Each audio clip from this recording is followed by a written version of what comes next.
I can cheat. I can write out now my expansions. I know what the coefficients are going to be. They're going to be 1, 6, 15, 20, 15, 6, and 1. So I've got them all there. Yeah. What about the powers? How do I have to write them? I have to write them in descending order, like you guys said. Descending orders of what? Of x. So these are, I'm going to draw a little arrow. These have to be written in descending order. These have to be written in ascending order. So I'm going to do this, I'm going to build this expansion bit by bit. I've got my coefficients. What does my power of x start from? Well, the biggest power would just be x to the power 6, right? Because that's my value there. I've got x to the power 6, x to the power 5. It's going in descending order. What's this last one? No x, or x to the power 0, right? And the reason why I write x to the power 0 is because what do I start with my powers of y? They're going in ascending order, so they have to start from y to the power 0 as well. That's right.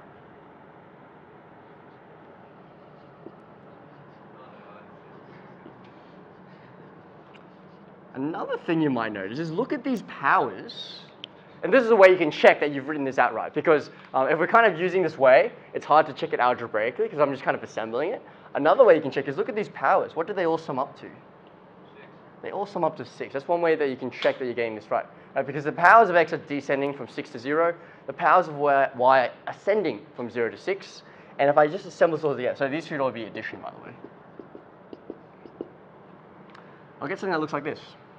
X to the power 6 plus 6x to the power 5y plus 15x to the power 4 y squared, 20x cubed y cubed, 15x squared y to the power 4, 6xy to the power 5, and just y to the power 6. Right? Can you see that? So how much quicker is that, right, using the relationships of Pascal's triangle and the coefficients of our binomial expansions than having to do that algebraically? And that's what we're looking at today. We're looking at binomial expansions with Pascal's triangle. You want to cut that down for me?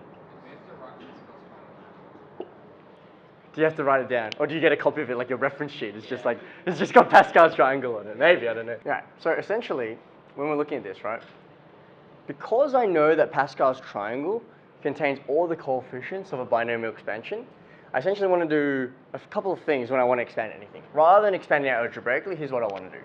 The first thing is, I'll use Pascal's to write out the coefficients.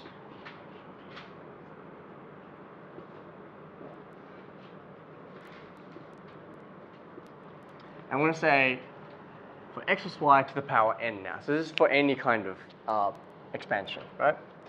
And this is not just to the power 6. So I'll use Pascal's to write out all the coefficients.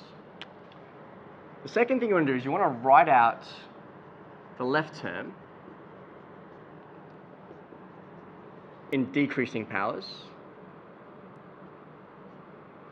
And remember, where do you start? Well, if I have to the power n, that's where I start, right? That's going to be the largest power. I go from n to 0. What about this other one? This one's in ascending order. Where's that going to start, though?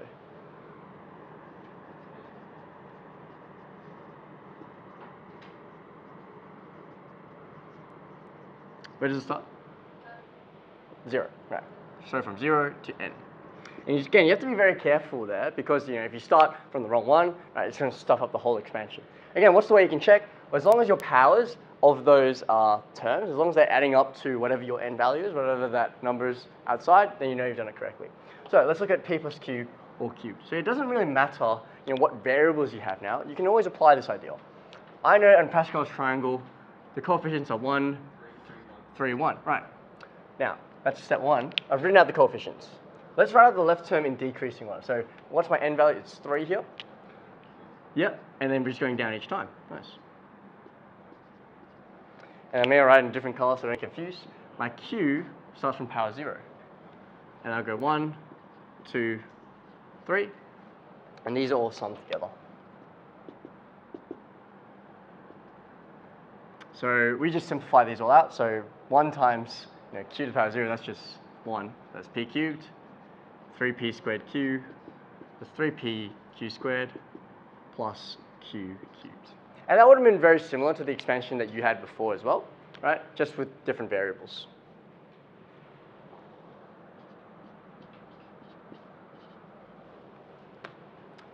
Has anyone got the next one? Yep. Oh, let's go right down the order I want first, because I know you've got the answer. But let's kind of build it step by step, right? So what are the coefficients first? Yep. Sweet. And I guess you want to make sure you're leaving enough gaps between them, because otherwise you're not going to be able to fit everything in. And then what are your powers going to be? Powers of A. Let's start with that. 5. Yep. Yep. Going all the way down, descending order. Callum, what do I do next? The B's, not the B's. Start from B to the power 0. And we go in ascending order. And we're summing them all together. Oh man, I shouldn't have written these so close together. Cool. No. It's messy handwriting, that's what it is. So what do I end up with? Well, I end up with a to the power 5, 5a to the power 4 times b, plus 10a cubed b squared, plus 10a squared b cubed, 5a b to the power 4, and b to the power 5. And again, just checking these powers. Yeah. Is there a use to this? I'm glad you asked. I'm glad you asked. These powers, they sum together, give me 5. That's one way to make sure we're getting them right. What happens, I might do it over here because I'm running out of room. Let's look at this one. What happens if I have something different as one of the terms? What's going to change? The coefficient will change, right? But at its core, it doesn't matter what terms you have in here, you can still apply this process.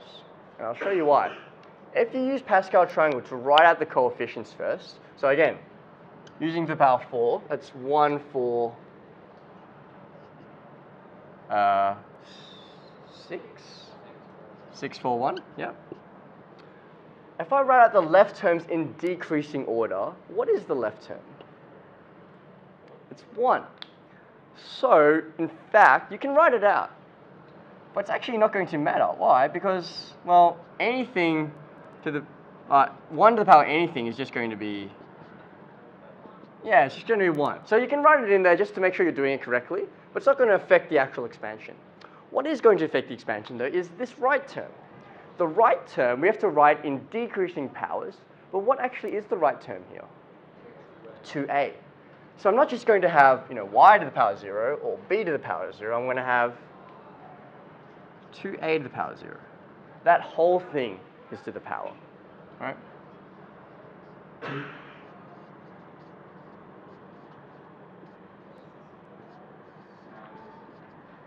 Be careful here, because not only is a going to be to the power of something, but you've also got a coefficient of 2 that you're raising to the power of something, right?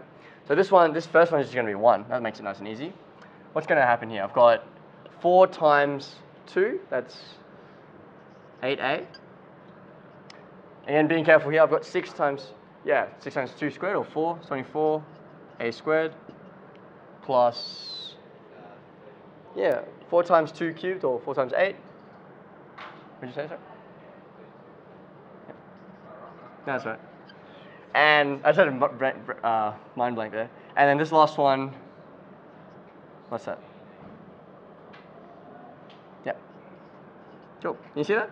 So make sure you're being very careful when you're writing out these expansions that you're also raising the coefficient in the power there, if there is one. Last one here, and then we're done. What do you imagine will happen with the negative?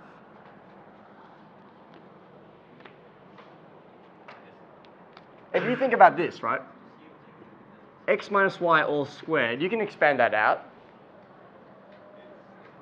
I think it'd be x squared minus 2xy plus y squared, right? So what's going to happen with this expansion? We're going to do the same thing. But we'll notice something happens with these negatives here, right? I'm still going to apply the same process. We'll write out the coefficients. So 6 is a very large one. Should we make it a bit smaller? Let's just make it 3. Let's just do 3, right? I'll still write out the coefficients. So 1, 3, 3, 1. Let's write this out.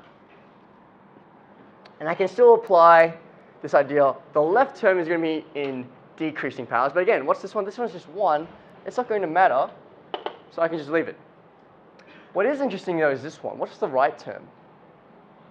It's negative x. Okay, so this negative x now, that's in increasing powers from 0.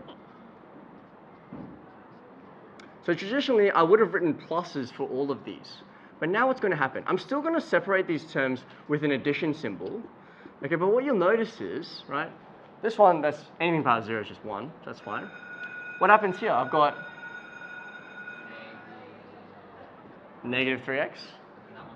Yes, plus 3x squared, because that 3's outside there, so it's only the x that's being squared, and then negative x cubed. And you can write this out for any number of expansions, but you'll notice that if you have a negative for this second term, for example, right, what powers will you also get a negative? It's these odd power ones, right? Okay, because you're multiplying an odd number of times, you end up with a negative. If it's an even power number of times, then it's going to be a negative times a negative, which is a positive, okay? So that's something to keep in mind. Have a go at that sheet if you have time, but we'll go through it tomorrow.